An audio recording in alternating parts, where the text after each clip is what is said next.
쉰, 50대. 삶의 관점을 바꾸는 지혜, 인생 후반전을 위한 성찰. 반환점을 맞이한 당신에게 쉰이라는 나이는 우리 삶의 한가운데 묵직하게 놓인 반환점과 같습니다. 어느덧 주량이 줄고 며칠 밤을 새우면 기력을 회복하기 어렵습니다. 저녁 무렵이면 눈이 침침해지는 것을 느끼며 노안의 시작을 실감하기도 합니다. 40대 중반부터 서서히 느껴지던 몸의 변화는 이제 부인할 수 없는 현실이 됩니다. 직장에서는 더 이상 오를 곳이 보이지 않는 한계에 부딪히거나 평생을 바친 조직에서 한직으로 밀려나는 경험을 하기도 합니다. 가정에서는 자녀들이 하나둘 둥지를 떠나고 연로하신 부모님을 돌봐야 하는 책임의 무게가 어깨를 짓누릅니다. 젊은 날의 동반자와의 이별을 겪기도 하고 한때 멀게만 느껴졌던 죽음의 그림자가 점차 가까이 다가옴을 느낍니다. 이처럼 신체적, 직업적, 가정적 변화가 한꺼번에 폭탄처럼 터지는 시기에 우리는 사는 게 뭔지 모르겠다는 막막함과 함께 깊은 한숨을 내쉬게 됩니다. 하지만 이 시기는 결코 인생의 내리막길이 아닙니다. 오히려 지금까지와는 전혀 다른 삶의 지평을 열 수 있는 중요한 전환기입니다. 앞만 보고 달려오던 경주를 멈추고 지나온 길을 돌아보며 삶의 가치를 재정립할 기회인 것입니다. 이제는 생산성과 경쟁이라는 굴레에서 벗어나 내면의 소리에 귀 기울이며 인생 후반전을 어떻게 채워나갈지 진지하게 고민해야 할 때입니다. 이 글은 저명한 인문학자 사이토 다카시의 깊은 통찰을 4가지 핵심 주제, 과거와의 화해, 세상 속 자아의 재정의, 새로운 즐거움의 발견, 그리고 삶의 유한함에 대한 성찰, 이란 주제로 이야기하며 50대라는 전환기를 맞이한 당신의 여정에 동행하고자 합니다. 과거의 후회와 화해하고 부풀려진 자존심을 내려놓으며 내 안에 작은 정원을 가꾸고 마침내 삶의 마지막 지평선인 죽음을 마주하는 법까지 함께 모색해보면 합니다. 이 성찰의 시간이 당신의 인생 후반전을 더욱 충실하고 행복하게 만드는 작은 등불이 되기를 바랍니다. 1부, 내면의 폭풍을 직시하다. 과거의 그림자와 화해하기. 50대에 이르러 자신의 삶을 돌아볼 때 우리는 필연적으로 과거의 그림자와 마주하게 됩니다. 그때 다른 선택을 했더라면 하는 후회, 성공한 동료에 대한 질투, 지울 수 없는 실수에 대한 자책감 같은 부정적인 감정들이 내면에서 폭풍처럼 휘몰아칩니다. 많은 이들이 이러한 감정의 무게를 견디지 못하고 회피하려 하지만 진정한 성찰은 그것들을 정면으로 직시하는 데서 시작됩니다. 과거의 감정들은 우리를 올가매는 족쇄가 아니라 오히려 현재의 삶에 새로운 의미를 부여하고 앞으로 나아갈 힘을 주는 원동력이 될 수 있습니다. 이제 그 감정들의 본질을 들여다보고 지혜롭게 다루는 법을 탐색해 보겠습니다. 후회라는 감미로운 추억. 사람은 청년의 실수를 노년으로 가져와서는 안 된다. 노년에는 노년만의 결점이 있기 때문이다.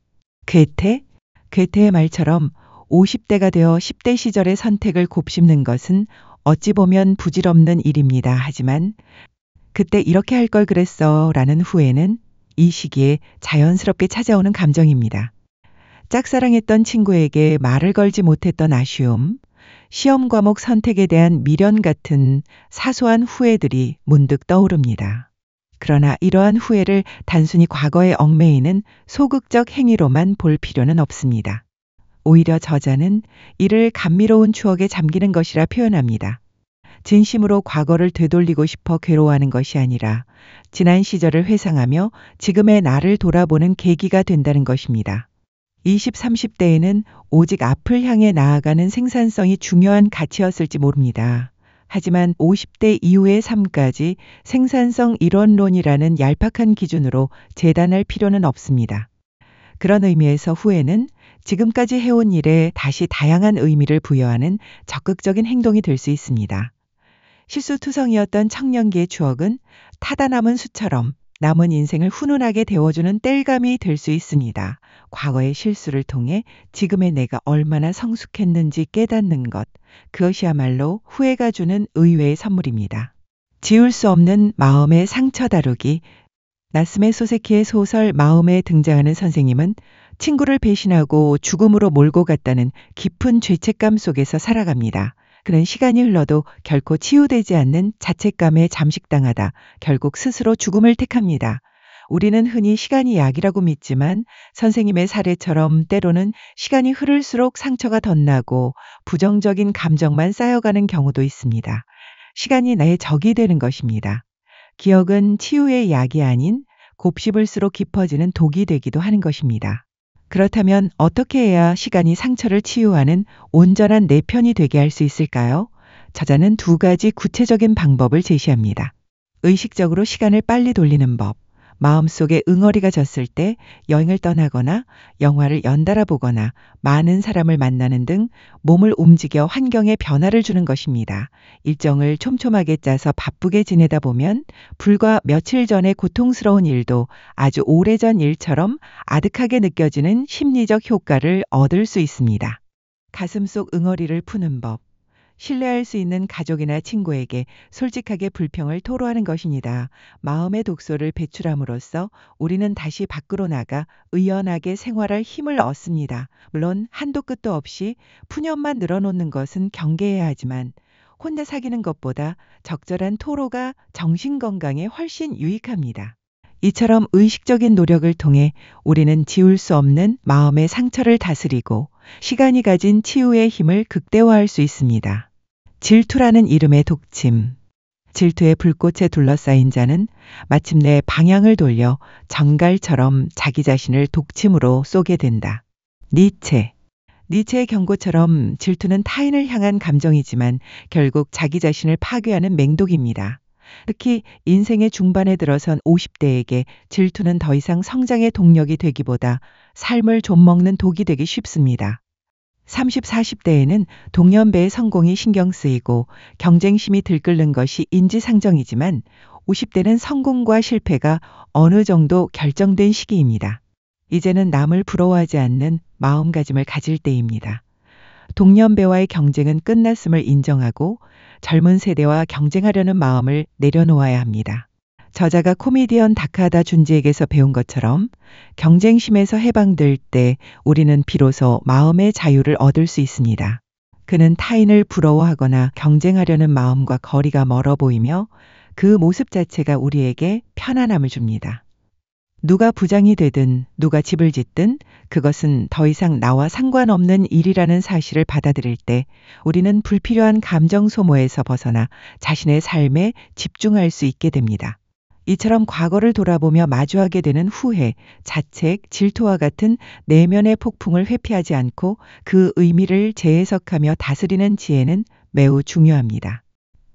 이러한 내면의 정리가 선행될 때 우리는 비로소 세상의 무대 위에서 자신의 위치를 재정립하고 새로운 정체성을 찾아 나설 단단한 토대를 마련할 수 있습니다. 2부, 세상의 무대에서 내려오다 자존심과 정체성 재정 이야기.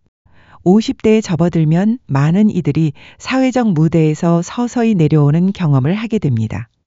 임원 정년으로 직급이 강등되거나 정년 후 재고용 형태로 연봉이 삭감되기도 합니다. 평생을 바쳐 쌓아 올린 사회적 지위와 역할이 축소되는 이 과정은 개인의 자존심에 깊은 상처를 남기고 정체성의 위기를 불러옵니다. 하지만 이는 결코 개인의 실패가 아닙니다. 고령화 사회로 진입하며 나타나는 필연적인 사회 구조적 변화입니다. 이 위기를 개인의 문제로 끌어안고 괴로워하기보다 한 걸음 떨어져 객관적으로 바라보고 새로운 관점에서 자신의 가치를 재정의하는 지혜가 필요합니다. 중요한 인물이라는 착각에서 벗어나기. 임원 정년이나 재고용 시 겪는 직급 강등과 연봉 삭감은 개인의 가치가 하락했기 때문이 아닙니다. 저자는 이를 회사라는 조직의 신진대사라는 관점에서 바라보라고 조언합니다. 조직이 살아남기 위해 새로운 피를 수혈하고 순환하는 것은 자연스러운 과정입니다. 마치 고려장을 다룬 소설 나라야마 부시코에서 마을 공동체가 생존하기 위해 노인을 산에 버렸던 것처럼 료지인기의 조직 또한 생존을 위해 때로는 고통스러운 선택을 할 수밖에 없습니다. 이를 개인에 대한 평가로 받아들여 자존심의 상처를 입는 대신 거대한 사회 시스템의 일부로 이해하면 마음을 지킬 수 있습니다. 메이저리거 스즈키 이치로의 사례는 우리에게 큰 울림을 줍니다. 전성기 시절 수백억 원의 연봉을 받던 그는 선수 생활 말년에 연봉이 30분의 1 수준으로 대폭 삭감되었음에도 그라운드를 떠나지 않았습니다. 그에게는 금전적 평가나 직위보다 선수로서 계속 뛰고 싶다는 자신만의 가치가 더 중요했기 때문입니다. 이처럼 자존심을 내려놓고 자신이 진정으로 중요하게 여기는 가치를 우선할 때 우리는 변화하는 현실과 유연하게 타협하고 선택의 폭을 넓힐 수 있습니다. 나의 가치는 무엇으로 증명되는가? 정신분석가 E.H. 에릭슨이 제시한 정체성 개념은 50대 위기를 이해하는 데 중요한 실마리를 제공합니다. 우리의 정체성은 단순히 XX회사 부장과 같은 직업적 역할에만 국한되지 않습니다. 일본 근대화의 아버지라 불리는 후쿠자와 유키치는 교육자이자 경제인이었지만 스스로의 정체성을 무사히 두었습니다. 이는 직업과 정체성이 별개일 수 있음을 명확히 보여줍니다. 이제 우리 스스로에게 질문을 던져야 할 때입니다. 나는 어떤 사람인가?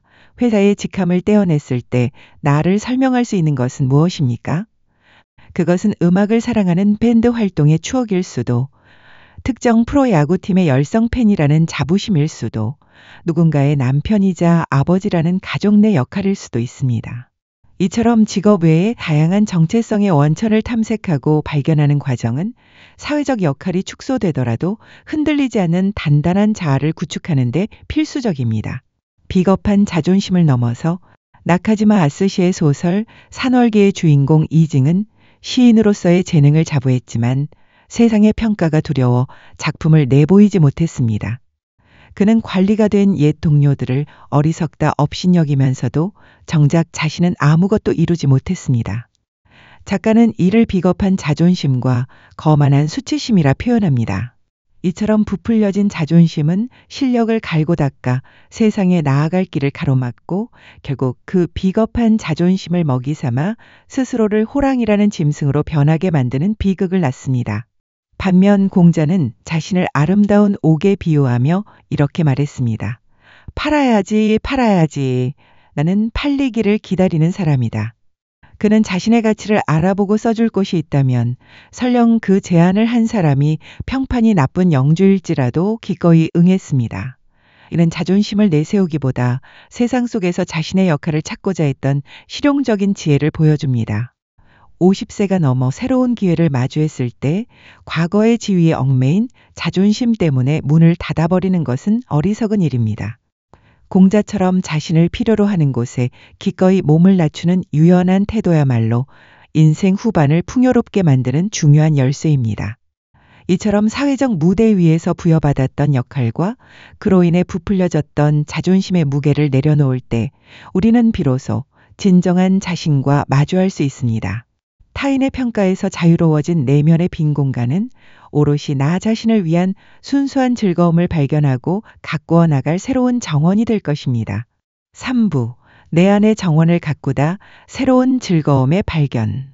경쟁과 성취를 향해 쉼없이 달려온 인생 전반부가 막을 내리면 50대에게는 지루함이라는 낯선 손님이 찾아옵니다. 목표가 사라진 일상 속에서 무엇을 해야 할지 몰라 막막함을 느끼는 것입니다. 그러나 이 지루함을 두려워할 필요는 없습니다. 오히려 저자 사이토 다카시는 그에 져서 지루할 수 있는 능력에서 위대한 삶에는 반드시 지루한 기간이 있었다는 버트런드 러셀의 통찰을 빌려 이야기합니다. 이제는 외부의 자극을 좇는 대신 내면의 고요함 속에서 새로운 즐거움을 발견하는 지루할 수 있는 능력을 길러야 할 때입니다. 이 능력이야말로 인생 후반을 풍요롭게 가꾸는 가장 중요한 기술입니다. 나만의 모티브를 찾아서 화가 세자는 말년의 고향의 생트빅투아르 산을 평생의 모티브로 삼아 수없이 그렸습니다. 그는 변치 않는 대상의 마음을 쏟으며 지루함을 이겨내고 깊은 예술적 기쁨을 발견했습니다. 이처럼 우리도 자신만의 모티브를 찾을 수 있습니다. 그것은 후지산처럼 매일 다른 얼굴을 보여주는 자연일 수도, 철도나 고양이처럼 애정을 쏟을 수 있는 특정 대상일 수도 있습니다. 공자는 어진 자는 산을 좋아한다. 인자락산 고했습니다. 나이가 들면서 변화무쌍한 것보다 산처럼 굳건하고 변치 않는 것에 마음이 끌리는 것은 자연스러운 심리입니다. 이러한 마음은 분재나 수석과 같은 취미로 이어지기도 합니다. 작은 화분 속 나무의 생명력을 느끼고 오랜 세월 비바람에 닦인 돌의 견고함에 매료되는 것은 우리 안에 잠자고 있던 생명력에 대한 갈망을 채우고 깊은 평온을 안겨줍니다. 아름다움의 세계로 떠나는 여행. 인간이 추구하는 보편적 가치인 진선미 중에서 저자는 50대의 침체된 에너지와 생명력을 되살리는 근원적인 힘으로 미미를 꼽습니다. 아름다움을 추구하는 세계는 경제적 성공이나 사회적 지위와는 전혀 다른 차원에 존재합니다. 미의 세계에 발을 들여놓으면 세속적인 가치 기준에서 벗어나 타인을 질투하지 않고 온전한 기쁨을 누릴 수 있습니다. 에도시대 시인 다치바나노 아케미는 동나금이라는 연작시에서 소박한 일상의 즐거움을 노래했습니다. 즐거움은 처자식이 다 모여 옹기종기 머리를 맞대고 음식을 먹을 때, 즐거움은 아침에 일어나서 어제까지 없었던 꽃이 피어 있는 것을 볼 때, 또 다른 시인 고바야시 이사는 아름답구나, 장지문 구멍으로 은하수를 보니라며 가난 속에서도 아름다움을 발견하는 경지를 보여주었습니다. 이들처럼 미술관을 찾고 음악회에 가고 시를 읊으며 일상 속 작은 아름다움을 발견하는 노력은 메마른 영혼을 촉촉하게 적셔주는 단비가 될 것입니다. 철학과 교양의 깊이를 더하다. 저자는 50세야말로 철학을 알 만한 나이라고 단언합니다. 젊었을 때는 뜬구름처럼 느껴졌던 개념들이 인생의 연륜과 경험을 통해 비로소 현실적으로 와닿기 때문입니다. 예를 들어 하이데거가 말한 죽음을 향한 존재라는 개념은 20대에게는 추상적인 담론에 불과하지만 50대가 되어 남은 시간을 헤아려 볼 때면 피부에 와닿는 절실한 질문이 됩니다. 이제는 단순한 지식 습득을 넘어 고전과 철학을 통해 자신의 삶을 깊이 성찰하는 즐거움을 누릴 때입니다. 소크라테스의 대화를 통해 죽음의 의미를 곱씹고 키르케고르의 글을 읽으며 절망의 본질을 탐색하는 과정은 우리의 삶의 깊이를 더하고 정신을 풍요롭게 합니다. SNS의 피상적인 소통에서 벗어나 위대한 사상가들과 시공을 초월한 대화를 나누는 것. 이것이야말로 50대만이 누릴 수 있는 지적인 환희입니다. 이처럼 내면의 정원을 가꾸며 자신만의 즐거움을 찾는 삶의 태도는 우리를 더욱 단단하게 만듭니다. 그리고 이 단단한 마음의 기반 위에서 우리는 비로소 인생의 마지막 과제인 죽음이라는 거대한 주제를 회피하지 않고 마주할 용기를 얻게 될 것입니다. 4부. 마지막 지평선을 바라보며 죽음과 상실을 껴안기. 50대에 이르면 죽음은 더 이상 막연한 관념이 아닌 구체적인 현실로 다가옵니다. 소중한 사람을 떠나보내는 슬픔 애별이고 을 겪기 시작하고 자신의 유한성을 절감하게 됩니다. 죽음이라는 마지막 지평선을 외면하지 않고 정면으로 마주하며 그 의미를 성찰하는 것은 인생 후반기를 살아가는 우리에게 주어진 가장 중요하고도 숭고한 과제입니다. 이 과정을 통해 우리는 공포를 넘어 삶의 마지막 순간까지 존엄을 지킬 수 있는 지혜를 얻게 될 것입니다. 떠나보낸 이와 함께 살아가는 법. 사랑하는 제자 아내가 먼저 세상을 떠났을 때 공자는 하늘이 나를 버렸구나 라며 통곡했습니다. 자신의 학문을 이을 유일한 후계자를 잃은 슬픔은 천하의 성인에게도 감당하기 힘든 고통이었습니다. 이처럼 사별의 아픔은 우리의 일부가 잘려나간 듯한 극심한 상실감을 안겨줍니다. 하지만 상실이 모든 것의 끝은 아닙니다. 복싱 만화 내일의 조에서 주인공 조는 숙명의 라이벌 리키이시가 자신과의 경기 후유증으로 죽자 깊은 충격에 빠집니다. 그러나 그는 슬픔에 주저앉지 않고 리키이시와의 기억을 가슴에 품은 채 더욱 강한 선수로 성장해 나갑니다.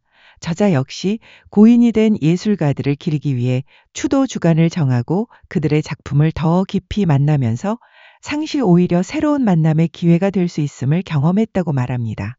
떠나보낸 이의 뜻을 이어받고 그와의 추억을 자기 안에 간직함으로써 우리는 그들과 영원히 함께 살아갈 수 있습니다. 죽음의 공포를 넘어서는 사유. 우리는 왜 죽음을 두려워할까요? 소크라테스는 죽음이 어떤 것인지 아무도 모르기에 그것을 두려워하는 것은 어리석다고 말했습니다. 그는 오히려 죽음을 육체라는 감옥에서 영원히 해방되는 것으로 여겨 조금도 두려워하지 않고 독배를 마셨습니다.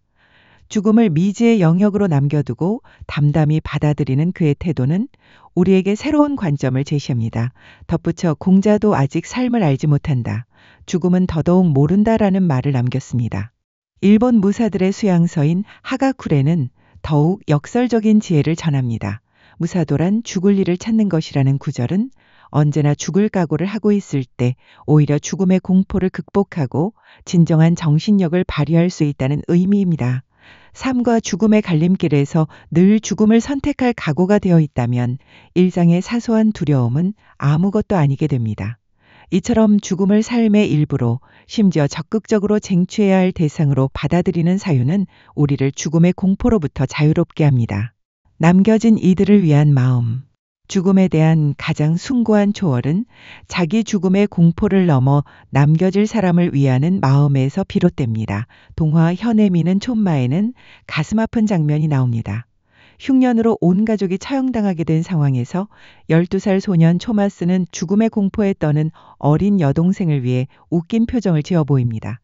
창에 찔려 죽어가는 마지막 순간까지 그는 자신의 고통보다 동생이 무서워하지 않도록 배려하는 마음을 놓지 않았습니다. 제2차 세계대전 당시 학도병들이 남긴 유서에도 이와 같은 초월적인 마음이 담겨 있습니다.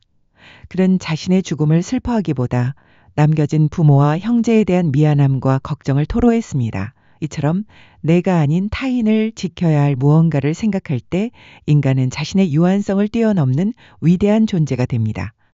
죽음은 피할 수 없는 삶의 종착지입니다.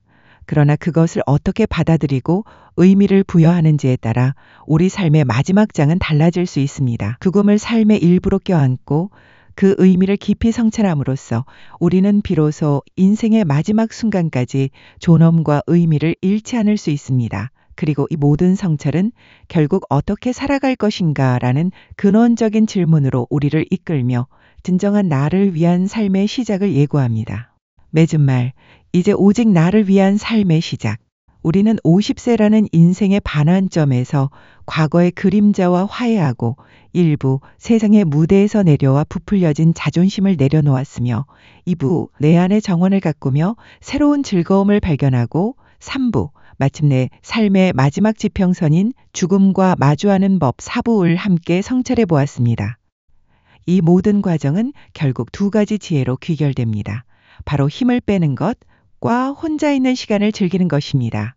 나이가 50쯤 되면 세상이 어떻게 돌아가는지 이미 압니다. 노련한 축구선수가 90분 내내 전력 질주하지 않고 결정적인 순간에 힘을 쓰듯 우리도 인생에서 불필요한 감정 소모를 줄이고 중요한 것에 집중하는 법을 터득해야 합니다. 저자가 축구 경기를 보며 분노를 다스리기까지 30년이 걸렸다고 고백한 것처럼 이는 꾸준한 훈련이 필요한 과정입니다. 분노가 치밀어 오를 때 이것은 내 문제가 아니야 라고 선을 긋고 내쉬는 숨과 함께 부정적인 감정을 흘려보내며 마음의 평온을 찾는 연습을 시작해 보십시오. 또한 50대를 넘어서면 필연적으로 혼자 있는 시간이 늘어납니다.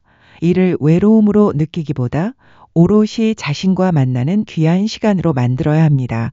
독서를 통해 시공을 초월한 위대한 사상가들과 영혼의 대화를 나누고 이름을 누군가와 취미를 공유하며 느슨한 연대감을 느끼는 것만으로도 충분합니다.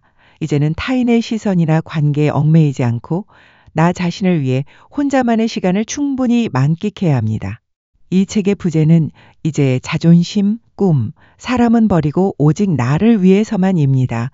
이 도발적인 문구는 결코 이기적인 삶을 살라는 뜻이 아닙니다.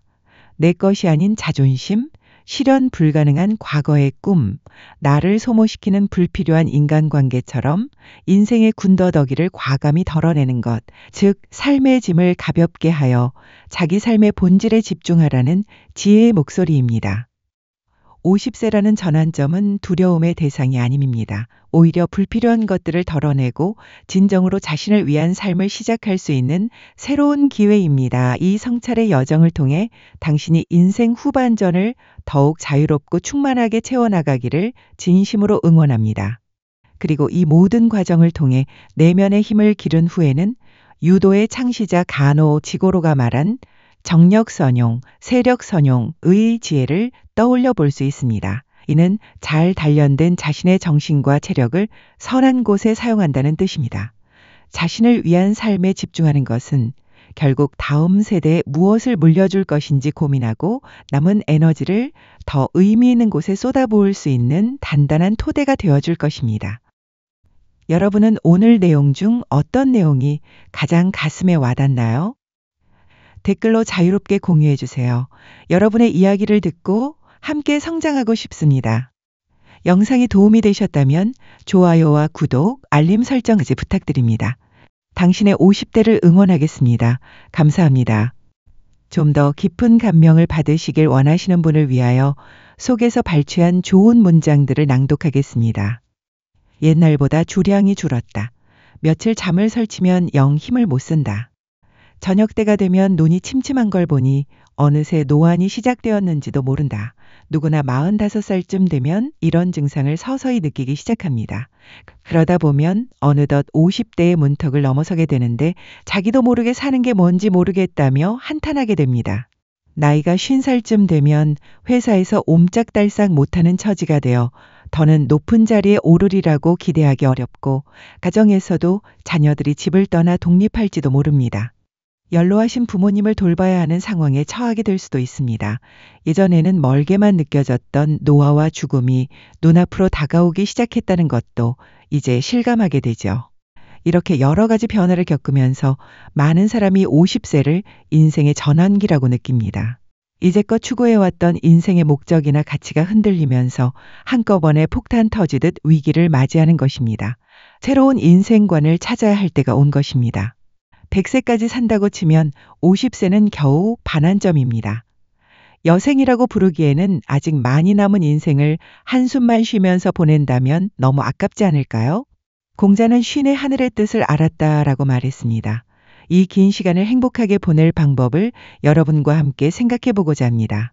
중년이 되고 나서 과거를 돌아볼 때 역시 그때 이렇게 할 걸 그랬어 라며 후회하기 쉽습니다.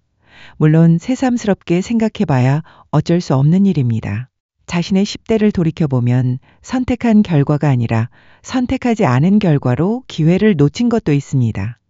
하지만 그것은 진심으로 그때로 되돌아가서 그 일을 바로잡고 싶어서 고민하는 것이라기보다는 그때를 되돌아보고 감미로운 추억에 잠기는 것일 뿐이라고 생각합니다. 어쩌면 청년기의 실수는 한번 불을 지피면 오랫동안 계속 타는 최고급 습과 같은 것인지도 모릅니다. 50에서 60대가 되어도 그것으로 따뜻해질 수 있습니다.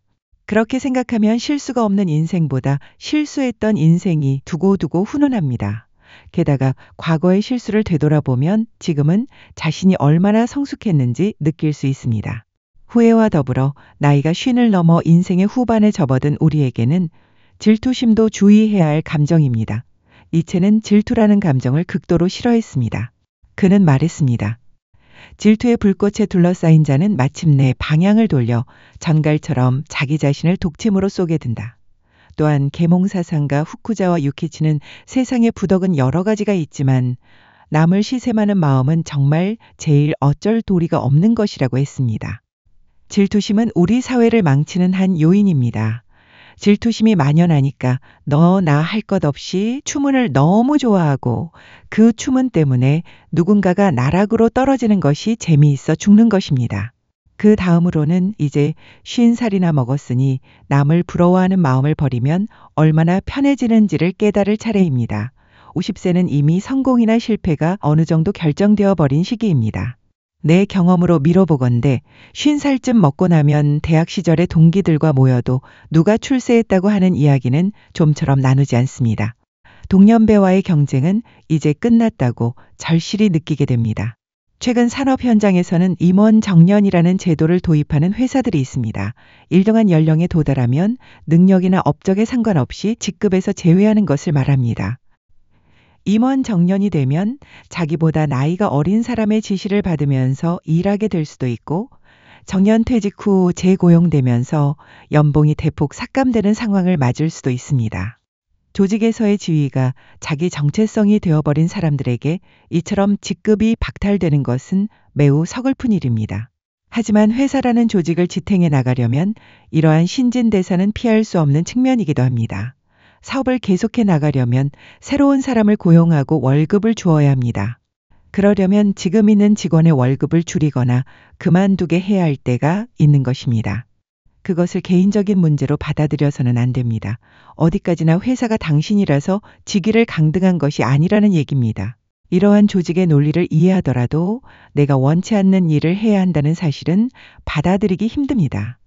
하지만 해야 할 일과 하고 싶은 일이 어긋나는 이 고뇌는 시대를 초월하는 보편적인 경험입니다. 그 위대한 르네상스의 거인 미켈란젤로조차 이 문제로 깊이 고뇌했습니다. 그는 시스티나 성당의 천장화를 그리기가 죽도록 싫었다고 합니다. 무엇보다 이 천장화를 그리는 동안 원래 자신이 더 하고 싶은 조각을 만들 수 없는 것이 견디기 힘들었습니다. 미켈란젤로는 그림은 자기 분야가 아니라고 생각했지만 로마 교황의 부탁이니 거절할 수도 없었습니다. 그런 역사의 길이 남을 천재 미켈란젤로조차도 자기 본분이 아닌 일을 청탁받아서 해야 했는데 평범하게 그지없는 일개 회사원이 조금 못하는 일을 해야 하는 것이 뭐 그리 대수로운 일이겠는가 하는 생각이 듭니다. 그런 미켈란젤로의 고민은 50살이 되어야 제대로 공감할 수 있지 않을까 싶습니다. 50세가 되면 자기 존재를 인정받고 싶은 욕구와 타협해야 합니다. 단정적으로 말하면 나이가 50쯤 되면 이제 남에게 승인을 받는데 연연하지 않아도 됩니다. 이제 좋아요는 필요 없는 나이라는 사실을 가슴속에 새겨두자. 50세 이후의 삶에서 지루함과 어울리는 방법은 하나의 중요한 주제입니다. 철학자 버트런드 러셀은 말했습니다. 위대한 책은 한결같이 지루한 부분이 있고 위대한 생애에는 하나같이 지루한 기간이 있다. 그는 지루함이 너무 두려운 나머지 강한 자극만 추구하는 것은 바람직하지 않고 그보다는 차라리 실속 있는 지루함이 낫다고 믿었습니다. 화가 세자는 말년에 고향에 돌아가 그곳에 솟아오른 생트 빅투아르 산을 자신의 모티브로 삼고 몇 번이나 그리고 또 그렸습니다. 자신만의 모티브를 찾아서 거기에 마음을 쏟아부으면 지루함은 사라집니다. 또한 이것만 있으면 사는데 별 문제 없다. 다른 것은 아무것도 필요치 않다라고 말할 수 있는 절대적인 행복의 근원을 찾아야 합니다. 저에게 대학 강의는 단순히 직업으로서의 업무가 아닌 그 자체로 성취감을 주는 행위입니다. 그것만 할 수 있으면 다른 것은 아무래도 상관없다고 생각할 정도로 이른바 절대적인 행복의 근원입니다. 행복의 근원은 사람마다 다릅니다. 반려동물과 함께 있는 것이 행복이라는 사람도 많고 대형 음반 판매장에 No Music, No Life라는 문구처럼 음악이 없으면 살 수 없다는 사람도 있습니다. 인생 후반전에 이런 대상이 있는 것은 젊었을 때보다 훨씬 더 중요합니다. 미의 세계 이외에도 교양의 세계를 추구하는 방법도 있습니다. 젊었을 때는 읽어도 이해하지 못했던 것을 나이를 먹으면 자연스럽게 깨닫게 될 때가 있습니다. 예를 들어 철학자 하이데거는 인간이 죽음을 의식하기에 더욱 본질적인 삶을 살 수 있다고 말했습니다. 20대 때는 이 말을 머리로만 이해했지만 50세가 넘자 죽음이 현실적으로 다가왔습니다. 이렇게 나이가 들어 다시 읽어보면 하이데거의 철학에 더 공부할 것이 있다는 사실을 깨달을 수 있습니다. 따라서 50세야말로 철학을 이해할 수 있는 나이라고 말할 수 있을지도 모릅니다. 50세가 되면 죽음이라는 것이 한층 가깝게 느껴집니다. 대부분의 사람이 소중한 사람과 사별을 경험하기 시작하는 나이이기 때문입니다. 불교에서도 이를 애별이고 즉 사랑하는 사람과 헤어지는 슬픔이라고 해서 인간의 8가지 고통 가운데 하나로 꼽습니다. 공자는 지극히 아끼던 제자 아내가 자신보다 먼저 세상을 뜨자 몸을 떨면서 소리내어 울며 아, 하늘이 나를 버렸구나 라고 통곡했습니다. 사랑하는 사람을 잃은 마음의 고통은 헤아릴 길이 없습니다. 하지만 돌아가신 분을 진심으로 추도한다면 그 뜻을 이어받는 것이 중요하지 않을까 합니다. 슬프지만 고인의 열정을 이어받는다는 의미에서는 상실도 또 다른 만남의 기회가 될 수 있습니다. 이제는 자기 죽음도 현실로 다가옵니다. 그 불안과 공포를 어떻게 극복하면 좋을까요? 고대 그리스 철학자 소크라테스는 죽음을 두려워하지 않았습니다. 그는 육체란 일종의 감옥이며 죽음이란 이 감옥 같은 육체에서 영혼이 자유로워지는 것이라고 생각했습니다. 즉 소크라테스에게 죽음은 해방이었습니다. 또한 그는 죽음이 어떤 것인지 모르는데 두려워하는 것은 이상하다고 말했습니다. 알지도 못하는데 불안해하는 것은 어리석다는 생각입니다. 소크라테스처럼 죽음을 철학적으로 성찰하는 것도 하나의 길이지만 50세의 위기는 일상 속에서 우리를 덮쳐옵니다. 거창한 철학이 아니더라도 이 위기를 헤쳐나갈 또 하나의 지혜가 있습니다. 바로 인생의 힘을 빼는 것입니다. 나이가 50쯤 되면 세상이 어떻게 돌아가는지 이미 압니다. 앞으로 인생에서 무슨 일이 일어나도 지금까지 죽지 않고 살아왔으니 지나치게 애쓰지 않아도 되지라고 담담하게 받아들일 수 있습니다. 예를 들어 저는 축구 경기를 볼 때마다 화를 주체하지 못했지만 선수들의 성공과 실패는 나의 과제가 아니다라고 생각의 분리를 시도했습니다. 분노가 치밀어 오르는 순간 웃으려고 노력하자 비로소 힘을 뺄 수 있었습니다. 습니다. 50세를 넘으면 서서히 혼자 있는 시간이 늘어납니다. 혼자 있는 시간을 잘 보내는 최고의 방법은 뭐니 해도 책을 읽는 것입니다. 독서를 통해 위대한 사람들과 시공을 초월한 영혼의 공감을 경험할 수도 있습니다. 괴테에게 당신이 마지막에 전하려던 생각을 이제 내가 접수했으니 괜찮습니다 라고 속삭이고 니체에게는 너무 많은 것을 아니 머리가 이상해지죠. 당신의 생각은 조금이나마 내가 알았으니 편히 쉬세요 라며 말을 건네보는 겁니다. 이제 그 누구보다 나 자신을 위해서 혼자만의 시간을 충분히 만끽하기 바랍니다. 무엇보다 50세를 넘어서는 누가 가르쳐주지 않아도 인생의 깊은 뜻을 스스로 이해할 수 있다는 점이 장점이 아닐까? 영상이 도움이 되셨다면 좋아요와 구독, 알림 설정까지 부탁드립니다.